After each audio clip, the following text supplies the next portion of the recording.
Hello and welcome back to my channel. A while back I started a series here on my channel called the Book Cap series where I summarize and recap my favorite books.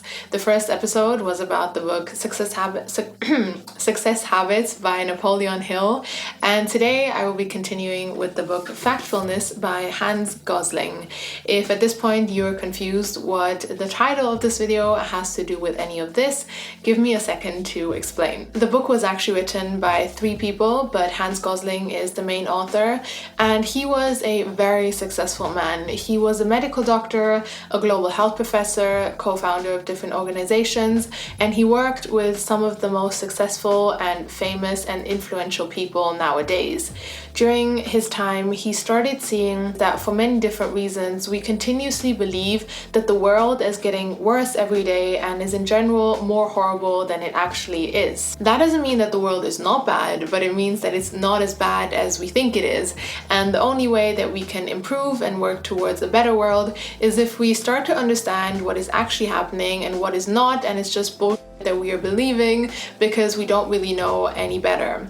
After he started becoming aware of this, he made it his life mission to share this information, and that is exactly what this book is about and why it's also called Factfulness: 10 Reasons We're Wrong About the World and Why Things Are Better Than You Think. So especially with what's going on in the world right now, if you feel like everything sucks and the world is a horrible place, or if you're an activist and you're trying to improve things and make the world a better place, this book really opened my eyes in many ways. So I highly recommend, if you feel any of this, that you continue watching this video and also purchase this book, because there's only so much I can explain in a YouTube video. If you're interested in this, I will leave a link to where you can purchase it down below.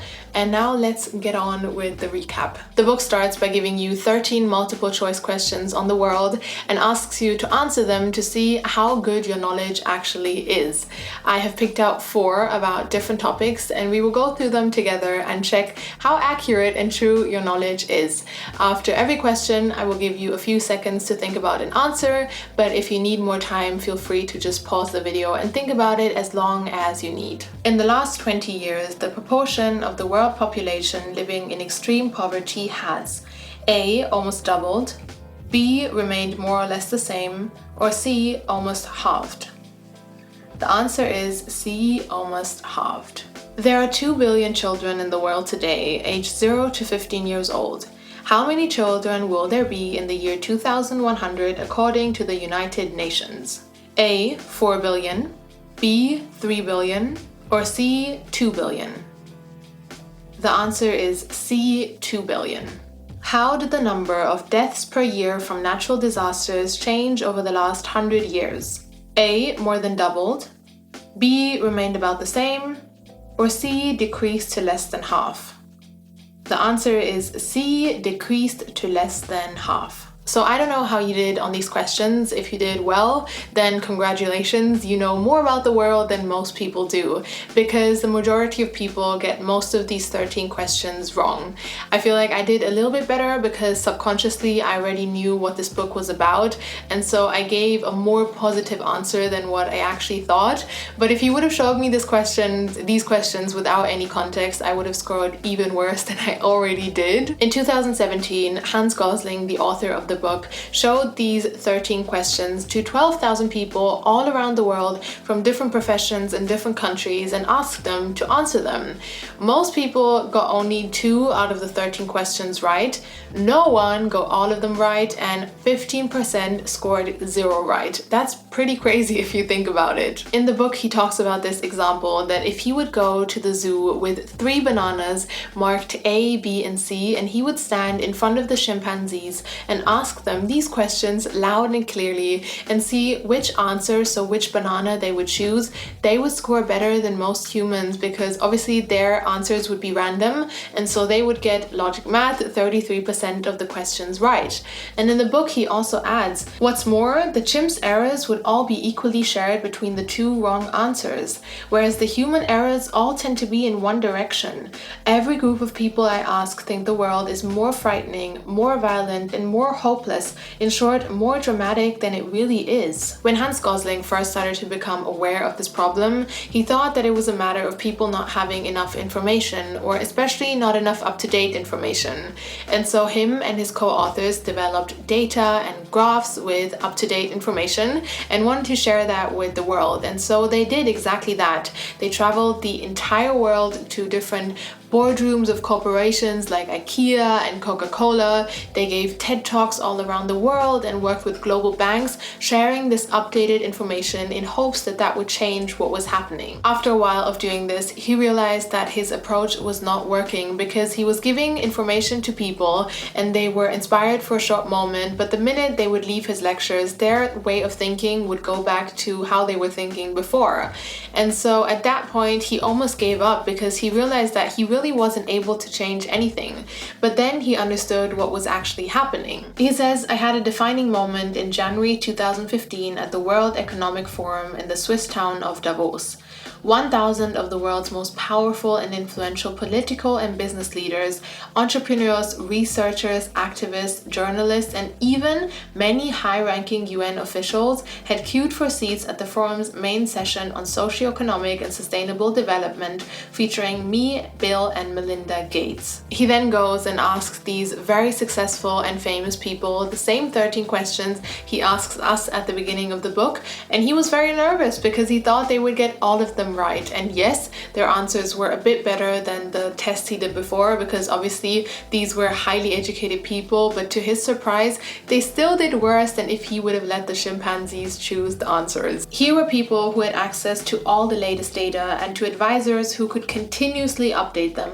Their ignorance could not possibly be down to an outdated worldview, yet even they were getting the basic facts about the world wrong. The problem to this was rooted way deeper, and it has to do with how our brains work. The book has 10 chapters, and each chapter is one reason why our brain works this way and why we continuously believe that the world is worse than it actually is. For this summary of mine, I've picked out the 3 reasons why our brains work this way that I found the most interesting, and I will talk about them now. Number 1, the gap instinct. This is the main misconception, that oftentimes we think the world is divided into 2 groups with a huge gap in between. You know, it's us and them, the developed countries and the developing countries, the rich and the poor. So Hans Gosling gives us a question, and he asks, in all low-income countries across the world today, how many girls finish primary school? A, 20%, B, 40%, or C, 60%? The answer is C, 60%. 60% of all girls in low-income countries finish primary school. On average, only 7% of the people who are asked this question get it right. It's because we think the world is divided into 2 and we are all going to school and living a good life, and they are all struggling and they are all not going to school and they are all poor and they are all dying. We kind of generalize that, but that's not actually true. There aren't these 2 groups. There's an entire spectrum by now. So Hans Gosling actually divides our world into 4 categories based on their income levels, and as you can see, there are only a few who live in the extremes. With technology and generally the evolution that is happening, most people by now are somewhere in the middle. Number 2, the negativity instinct.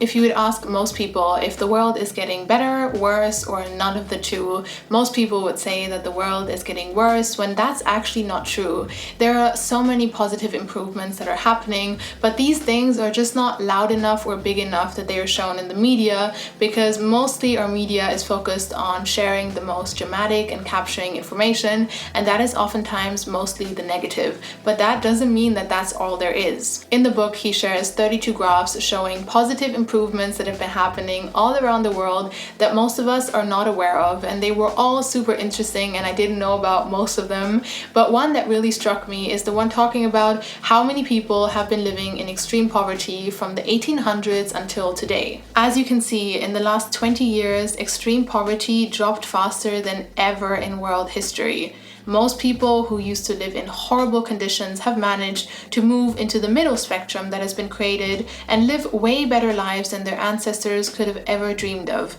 But weirdly, no one is aware of this. He also touches upon this fact that, oftentimes older people tend to romanticize and glorify their youth and their past. You hear that a lot, like older people saying back then everything was better, or our generation and our world now is so screwed up, like they're glad they grew up earlier. He then shares the story of a Swedish journalist and author who went to rural India in the 1970s and took pictures of the people and the villages there and how they were living. He then went back 25 years later and did the same thing again, and he could see how much the living standards of these people had improved. Pictures from his visit in the 1970s showed earthen floors, clay walls, half-naked children, and the eyes of villagers with low self-esteem and little knowledge of the outside world.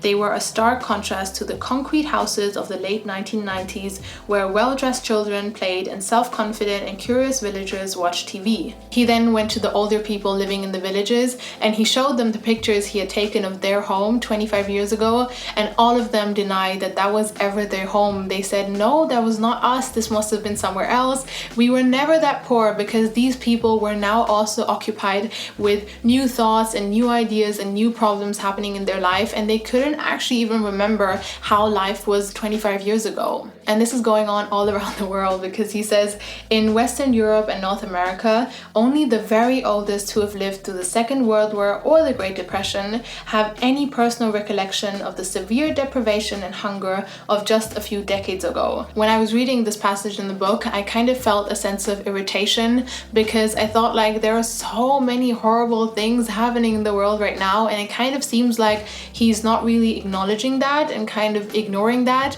But there's this one passage in the book where he talks about that, and I would like to read it. I'm certainly not advocating looking away from the terrible problems in the world.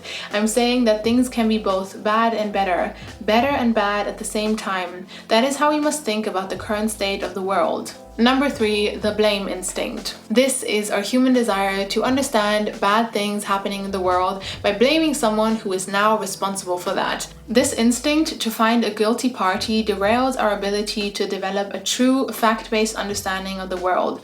It steals our focus as we obsess about someone to blame, then blocks our learning, because once we've decided who to punch in the face, we stop looking for explanations elsewhere. Finding one person to blame is oftentimes the easiest way for us, because it makes us feel safe and in control, but mostly that's not the case. Oftentimes there are many different reasons why a situation is the way it is, and it's not just one person or one group of people who are trying to cause us harm. And also oftentimes it's more our fault than we actually want to see, and that's why it's easier to point the fingers. Let's take climate change for example. Like, so many people are pointing fingers and saying it's your fault, but not many people are looking in the mirror and seeing what they are doing to actually contribute to that. So these were the 3 points in the book that I decided to talk about, and to end this book summary, I would like to read a little chapter from the book. If you still feel uncomfortable agreeing that the world is getting better, even after I've shown you all this beautiful data, my guess is that it's because you know that huge problems still remain. My guess is you feel that me saying that the world is getting better is like me telling you that everything is fine, or that you should look away from these problems and pretend they don't exist. And that feels ridiculous and stressful. I agree, everything is not fine. We should still be very concerned. As long as there are plane crashes, preventable child deaths, endangered species, climate change deniers, male chauvinists, crazy dictators, toxic waste, journalists in prison, and girls not getting an education because of their gender, as long as any such terrible things exist, we cannot relax. But it is just as ridiculous and stressful to look away from the progress that has been made. People often call me an optimist because I show them the enormous progress they didn't know about. That makes me angry. I'm not an optimist. That makes me sound naive. I'm a very serious possibilist. That's something I made up. It means someone who neither hopes without reason nor fears without reason, someone who will constantly resist the overdramatic worldview. As a possibilist, I see all this progress, and it fills me with conviction and hope that further progress is possible. This is not optimistic. It is having a clear and reasonable idea about how things are. It is having a worldview that is constructive and useful. So I really hope that you enjoyed this video and that you were able to take something away from this. I personally really enjoyed filming it and preparing it. I really love this book, and there are so many more interesting facts and data in it, and so many cool and fascinating stories stories about his travels. So as I said, if you would like to buy it, link is down below. I really hope that you enjoyed. If you did, make sure to give this video a thumbs up and subscribe, and I hope to see you in my next video. Thank you so much for watching.